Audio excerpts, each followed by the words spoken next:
nga pag musunod na ka kay Jesus, pag si Jesus ang mabuot sa imuha, mag-antos ka dayon.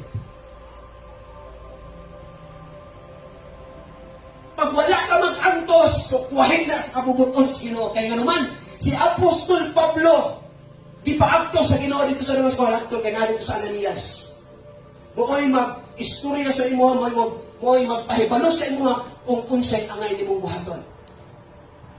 Ngunit wala nagdahom si Pablo. Kapag kabutan niya, lugat daw. Uy, pagkahuman, nakamata siya. Wala siya kabaloy. Nga pag-agto niya dito, nga ang gusto na ipamuhat sa Ginoo kaya mag-antos.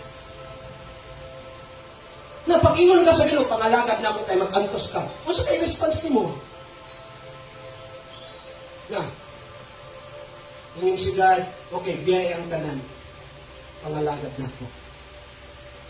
Biyaya ang tanan, pagservisyo na ko. Kaya pa di mo nang buhaton?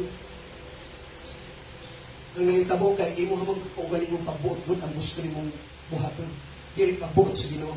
Kaya ang pagbuot sa Ginoo mga kaigsunan, dili ni mo kayang dawaton sa mong kulod. Hangtod nabuhi pa ka sa mong kulod.